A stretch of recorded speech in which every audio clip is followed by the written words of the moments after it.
Fala Brasil! Mais um Fala Aí no ar aqui no canal Olímpico do Brasil. Hoje tem uma convidada que acabou de garantir a sua vaga em Tóquio. Bateu na trave ali, teve um momento um pouco difícil, mas o que importa é que no final deu tudo certo. Vai aparecer aqui desse lado comigo, Vivi Jungiblu, da natação. Fala Vivi, tudo bem? Oi pessoal, tudo bem? Como é que você tá, Vivi? Tudo certo, agora melhor ainda, né? Depois da classificação. A gente estava brincando fora do ar aqui que antes da seletiva de natação que rolou no Maria Lenk, eu tinha falado com ela, a gente fez uma entrevista, né? A gente fez tudo bonitinho e tal, e aí, uma semana antes, conta aí o que aconteceu, Vivi. Eu testei positivo para Covid e aí não participei da seletiva normal, né? E como foi esse período aí que, você ficou sabendo que não ia rolar, mas depois a gente soube que teria uma segunda seletiva para quem não pudesse ir. Como você se sentiu nesse período, Vivi? Foi um choque, né? Até difícil de explicar. Toda semana a gente faz o teste, o PCR, né, para conseguir treinar no Maria Lenk. E numa sexta-feira a gente fez o teste, o PCR. No sábado saiu o resultado do meu treinador, que infelizmente deu positivo. E por a gente ter contato, eu deveria repetir o teste na segunda.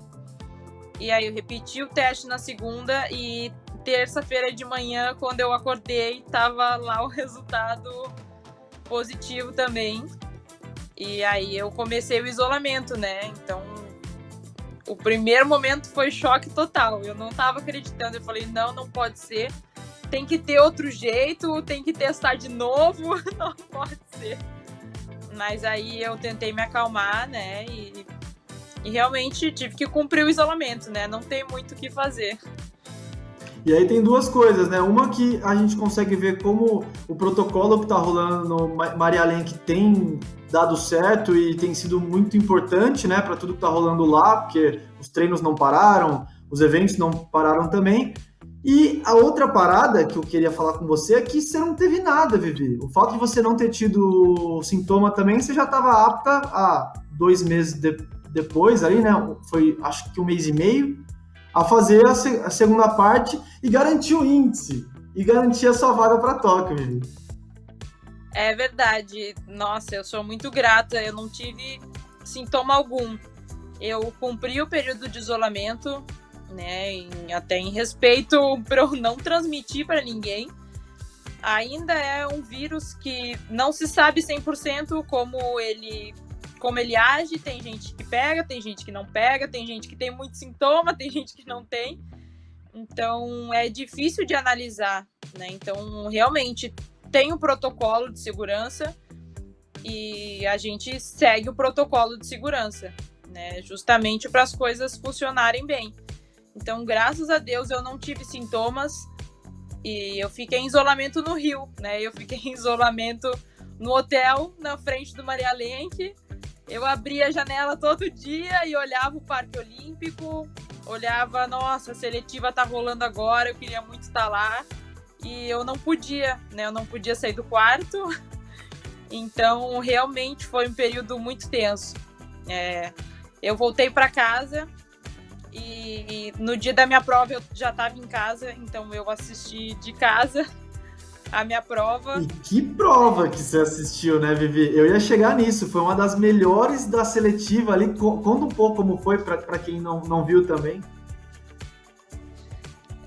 Na verdade, 3 meninas fizeram o índice, né? E o recorde brasileiro era meu, tinha feito em 2017. Então, além de eu assistir 3 meninas pegarem o índice da Olimpíada, eu ainda assisti a Beatriz quebrar o meu recorde brasileiro.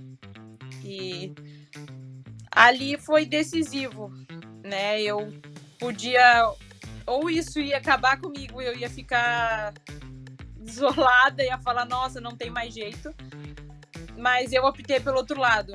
Eu cheguei no outro dia de manhã.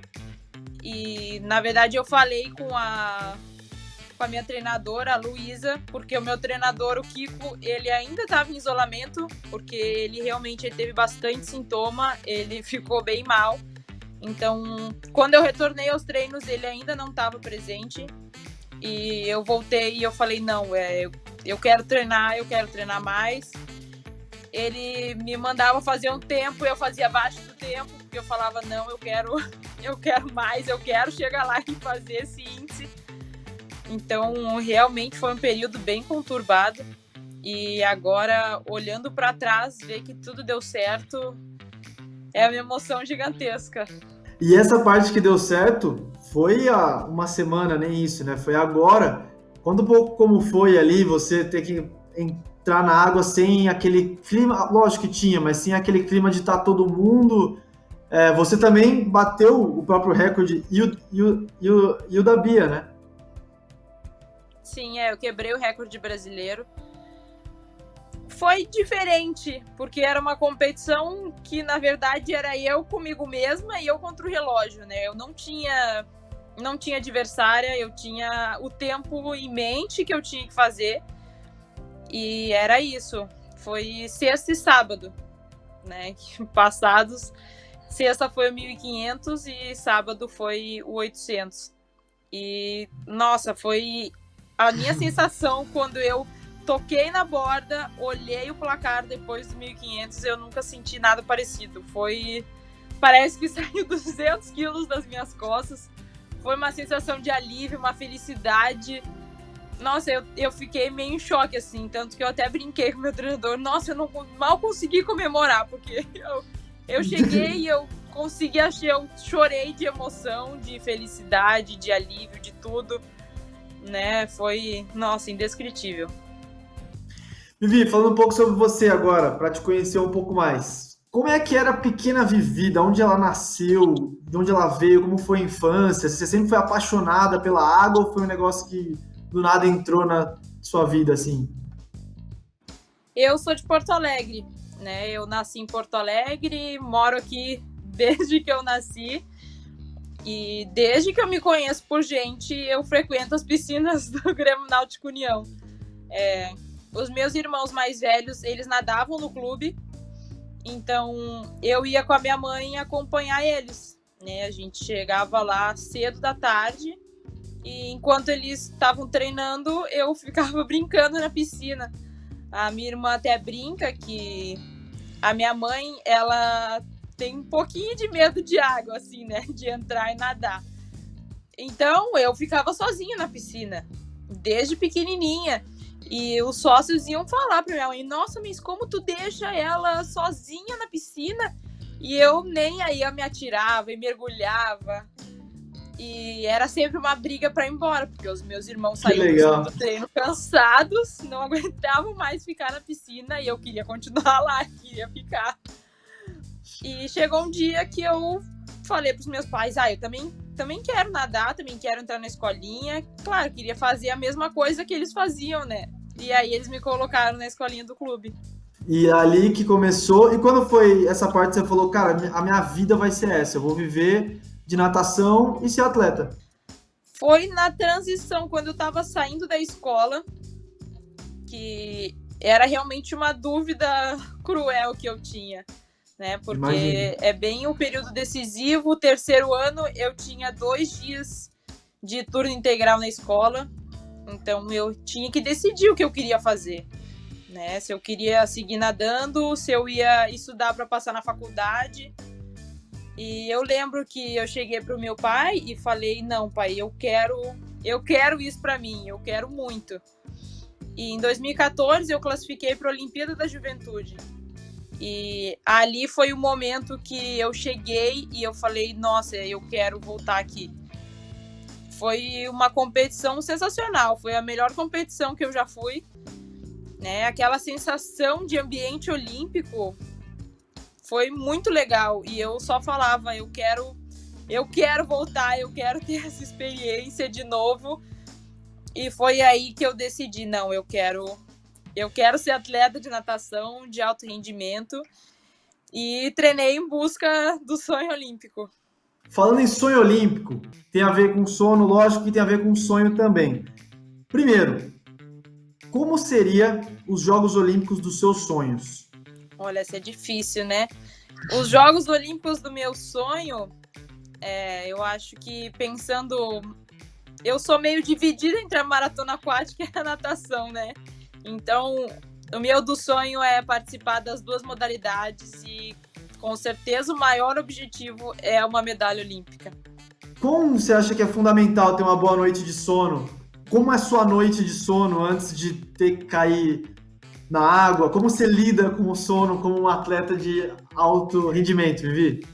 Nossa, uma noite de sono faz toda a diferença. Eu acabei de ter uma experiência, né? Uma noite antes do 1500 foi um pouco difícil de dormir. Eu estava muito nervosa, muito ansiosa. Estava muito feliz por estar podendo falar, nossa, e amanhã? Eu esperei praticamente 1 ano e 2 meses para poder falar essa frase. Então, eu estava vivenciando aquele momento e consegui dormir. Demorei um pouquinho mais, mas consegui. E a noite de sono depois do 1500 foi aqui que praticamente não existiu. Eu estava muito agitada, eu fui dormir, já era 2 e pouco da manhã.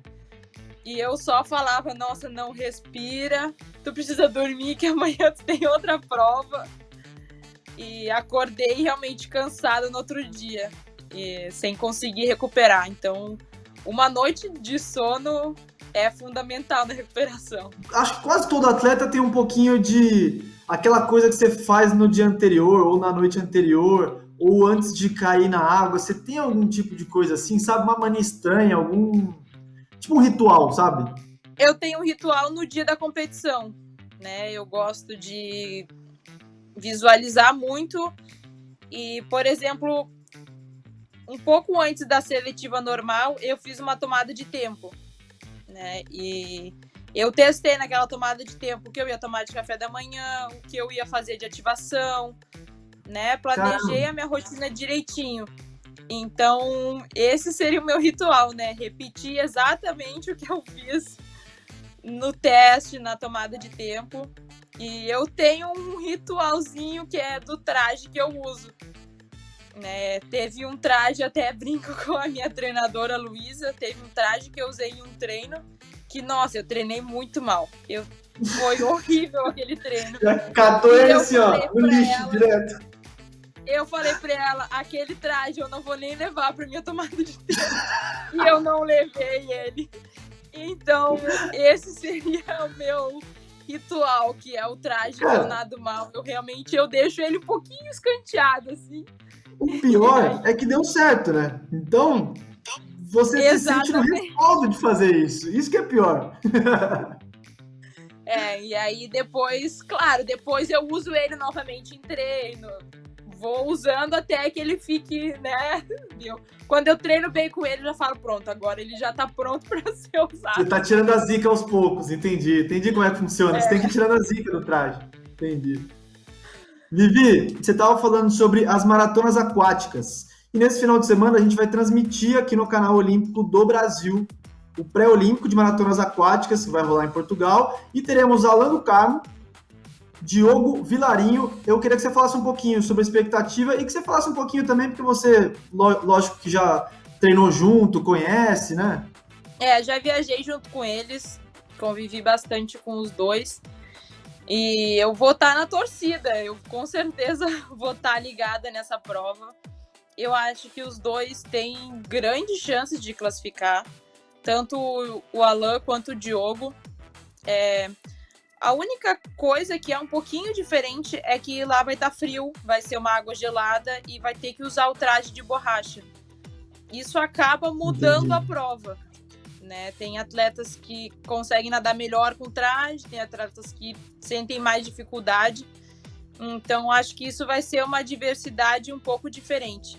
Mas eu acredito muito nos dois e acredito que um dos dois vai sair com a vaga. Não dá para ser os dois, infelizmente, é só um que vai classificar, porque senão eu falaria que os dois classificariam. Então, vou ficar na torcida. Boa! A Vivi, eu e você que está assistindo aqui, fica ligado, porque nesse final de semana tem pré-olímpico de maratonas aquáticas aqui no canal Olímpico do Brasil. Você estava falando sobre a água fria, quente e tal. Você tem alguma água que você sente mais à vontade? Tem vento? Tem esse tipo de coisa? Tipo, qual a CNTP? Condição normal de temperatura e pressão para viver. A água eu prefiro ela 22, 23 graus ali na maratona. E para mim, na maratona tem que ser água lisinha, que é bem parecido com piscina, né? Onde eu me sinto melhor. É água paradinha e uma temperatura que não seja tão fria, mas também não seja quente. É uma temperatura agradável. Boa. Vivi, chegando no final aqui, tem um quadro chamado Bate Pronto, que eu faço as perguntas aqui, você tem que, assim, sem nem pensar, fala o que vem na cabeça, assim, sabe? É mais coisa, assim, besta, meio pessoal, tá bom? Tá bem. Primeira coisa, qual a sua comida favorita? Se fosse para uma ilha, tivesse que comer só uma coisa o resto da sua vida, aquele prato que vem na cabeça. Churrasco, como uma boa gaúcha, um churrasco. Churrasco Galdéria, então, é isso. Qual a música que você mais gosta de ouvir, que mais toca no seu celular, gênero, sei lá, um artista que você tem ouvido muito?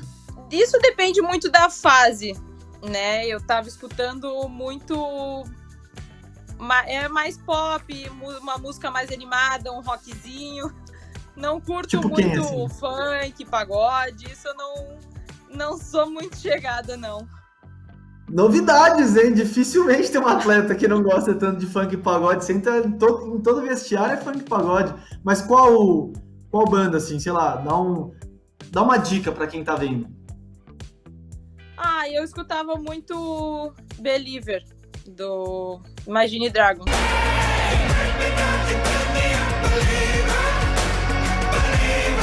Sei, que dá um gás, né? Dá um gás, é uma letra que, né, o atleta sabe muito da dor, mas é necessária, né, é fundamental. O que você mais gosta de fazer quando você tá de boa, Vivi? Você não tem que pensar em treino, em tempo, você tá, de folga. Eu gosto muito de ficar com a minha família, assistir filmes, eu sou uma pessoa um pouco mais caseira. E uma dica de filme, série, então, uma que você viu faz pouco tempo e viciou. Difícil, mas essa eu vou colocar porque eu comecei ela nesse período final com a minha treinadora, que é Quem Matou Sarah. A gente assistiu, foi a última que eu assisti, por isso que eu tô comentando dela, tem várias outras, né? Então vou citar essa. Quem foi o maior atleta que você já viu ao vivo, assim? Sempre tem aquela pessoa que a gente é mais fã, né? E aí, sei lá, você teve a oportunidade de ver ao vivo e deu uma leve tremida. Michael Phelps. Eu tive a oportunidade de ver ele treinando e ele é sensacional, né? Conta isso aí, como foi, Vivi? Foi em 2015, eu tava na altitude em Colorado Springs e aí... Mas ele foi super gente boa com a gente, consegui tirar foto com ele e tudo. Então foi uma experiência bem legal. Fechou. Muito obrigado, Vivi, por esse papo. Legal te conhecer. Já te conhecia da outra entrevista que a gente tinha feito, mas agora, né, essa oficialmente, com a vaga carimbada para Tóquio, esse sorriso no rosto aí fica muito mais gostoso de falar. Obrigado, viu, Vivi? Eu que agradeço. E eu gostaria muito de deixar aqui meu agradecimento ao time Brasil, que me apoiou desde o começo. Eu fui para o Rio dia 1º de março, quando o meu clube fechou aqui por conta da pandemia. Eles abriram as portas do Maria Lenk para mim. Eu fui com a intenção de ficar uma semana, acabei ficando um mês. Depois prolongou mais um pouco. E testei positivo para Covid. E quando eu pedi para retornar ao Maria Lenk depois da Covid, eles me apoiaram em tudo, né? Acreditaram em mim. Então, fica aqui meu agradecimento mais que especial, que com certeza o apoio do time Brasil foi fundamental. E não posso também deixar de agradecer a minha família, meu clube, Grêmio Náutico União, meus patrocinadores, a Espida, a Força Aérea Brasileira, o Bolsa Atleta, porque todo atleta sabe que não é fácil. Não é fácil chegar no alto rendimento, a rotina não é fácil, mas com certeza vale a pena. E agora, com esse sonho olímpico realizado, vale mais a pena ainda. E eu não cheguei sozinha, acho que eu não nadei aquele 1.500 sozinha na sexta-feira. Tinha muita gente torcendo e vibrando por mim, e acho que isso faz total diferença. Então, gostaria muito de agradecer todo mundo. Você falou que não é fácil, já não é fácil. Depois de passar pela Covid, então, que história maravilhosa. Estaremos juntos em Tóquio. Beijo, Vivi. Até mais. Muito obrigada. Beijão. Tchau, tchau. E você fique ligado porque quarta-feira tem mais, tem outro Fala Aí com o atleta olímpico. Você acompanha aqui no canal Olímpico do Brasil. Abraço.